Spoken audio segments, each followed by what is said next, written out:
Hey everybody, it's me, Steve Schnee, the CD Junkie. On this episode of CD Junkie, I'm going to be talking about the Bee Gees. So sit back and relax. I'm going to go through this as quick as possible. Now let's start with the first album. It is called The Bee Gees Sing and Play 14 Barry Gibb Songs. This came out in 1965 when they were still in Australia. At the time, this was an Australian-only release, and they had been popular on television shows and on the live scene since they were little tykes, and they're still little tykes there. But that is the first Bee Gees album. Second Bee Gees album was an album called Spicks and Specks. Came out in 1966. The odd thing about it is they were frustrated. They couldn't really get a hit in Australia, so they decided they're going to move to England. While they're on the boat to England, Spicks and Specks became a big hit in Australia. They still made a great decision.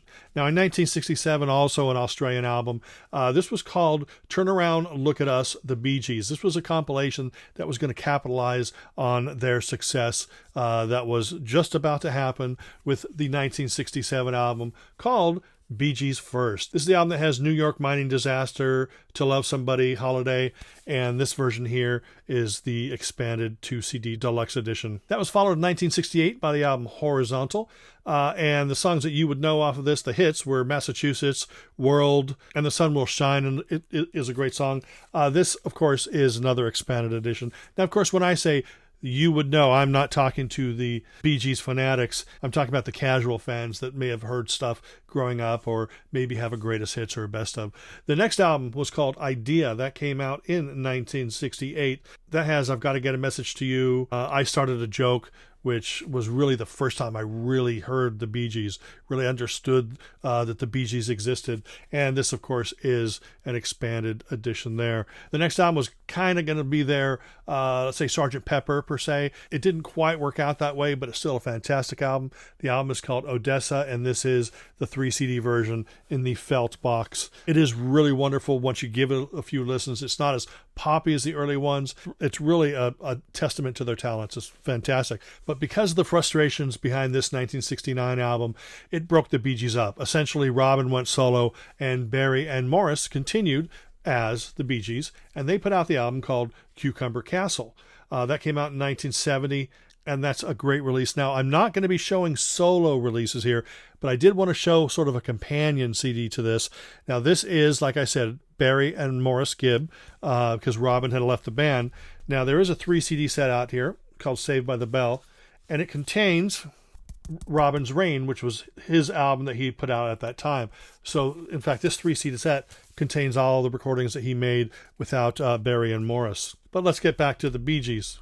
Then they put out an album called 2 Years On, where they reunited, and Lonely Days was a hit off this album. The album was followed in 1971 by Trafalgar. Possibly my favorite Bee Gees song is on this album. It's How Can You Mend a Broken Heart? And this is just a great, it shows their more mellow side, but it's really fantastic release. To Whom It Concerned was the next album, and this contains Run to Me, which is another Bee Gees favorite of mine, and that came out in 1972. Life in a Tin Can was 1973. The band really wasn't having hits now. I think they were getting frustrated because they were still putting out quality material, but the music industry, the scene was changing, and the Bee Gees were being the Bee Gees, which in my book is fantastic. They could have stayed this way for the next 50 years, and I wouldn't have complained. 1974 rolls around, and changes are a-brewing. Out comes an album called Mr. Natural. On this album, they started adding more of an R&B feel to it. Now, it was still sort of the mellower pop of the past few albums. They're getting a little more soulful. And while not as good as, it pointed in the direction that the next album was going to be, and that is, of course, Main Course, which came out in 1975. This is my favorite Bee Gees album. This has Nights on Broadway, Jive Talkin'. In fact, it has my second favorite Bee Gees song of all time, which is called Fanny Be Tender With My Love. This is when they really hit their stride. This is when Barry discovered his falsetto. This is when everything changed for the band, and this was a huge record, their first huge record in quite a while, actually. The next album came out, and that was called Children of the World. Came out in 1976. This was kind of right before everything really hit big, but this was still a big record.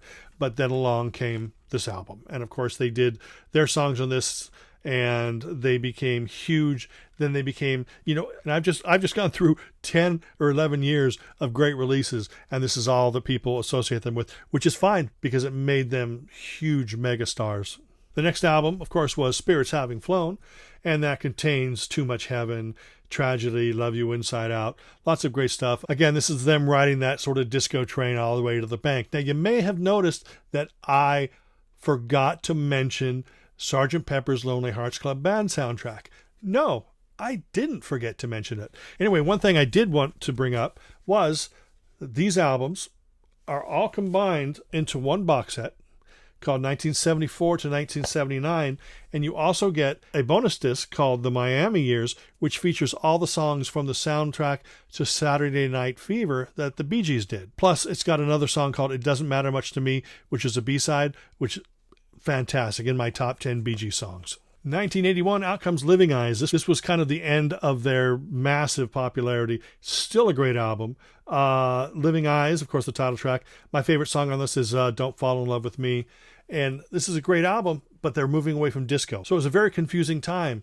People wanted them to sound disco, but then disco was dying, and the Bee Gees didn't want to sound disco, so people were upset that the Bee Gees didn't sound disco.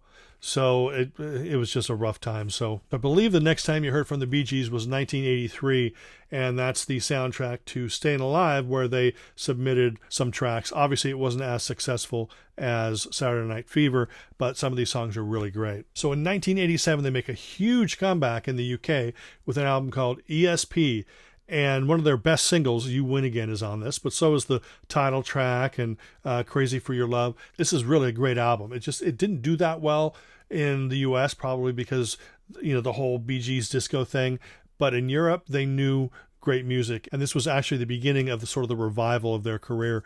And the UK did really well. In America, But 2 years later, out comes the album One, and the title track was a big song for them here in the US. That revived their fortunes here in the US, and they began this resurgence. People started going back and listening to the Bee Gees and reappraising this great music that they had created, this great musical legacy. But this also has Ordinary Lives, Tokyo Nights, Bodyguard. 1991, out comes High Civilization. Secret Love's on this, When He's Gone, which is a great song. The Only Love. It was interesting because whereas before it always sounded like the Bee Gees, it was three guys in the studio with whoever. This is kind of the period where I feel that maybe some of the songs they were together in the studio, but Robin had his songs, Barry had his songs, and sort of Morris helped on each of them. So sometimes it sounds like a couple solo tracks thrown in with some Bee Gees tracks, which is not saying it's bad, because I do love these albums. Now, these three albums here are available in the Warner Brothers Years box, which also features this live album. But you know me and live albums, I just don't listen to them. Size Isn't Everything came out in 1993. Paying the Price of Love was a hit off of this, but other great songs is How to Fall in Love Part 1, Omega Man, Blue Island, which is them harmonizing together, For Whom the Bells Toll, another great song where they're all working together. Like I said, some of the songs sound like they're solo recordings thrown onto a Bee Gees album, but a great song is a great song. Still Waters came out in 1997. Another great Bee Gees song is on this called Alone, but you also get I Surrender, I Could Not Love You More. Obsessions is another great kind of weird, but it's still just fantastic. And then finally in 2001, this 20 years ago, was the final Bee Gees studio album called This Is Where I Came In. Title track, fantastic. Wedding Day, Man in the Middle. Technicolor Dreams is really fun. Loose Talk, Cost Lives, another one of my absolute favorite Bee Gees songs. And that is it. I have gone through the Bee Gees studio catalog. There might be something I'm missing. I'm sure that you will let me know down below. That's it. Remember to like, comment, share, subscribe, to ring that bell for future notifications, and to leave a comment down below. And until the next time, remember me. I'm Steve Schnee, the CD Junkie.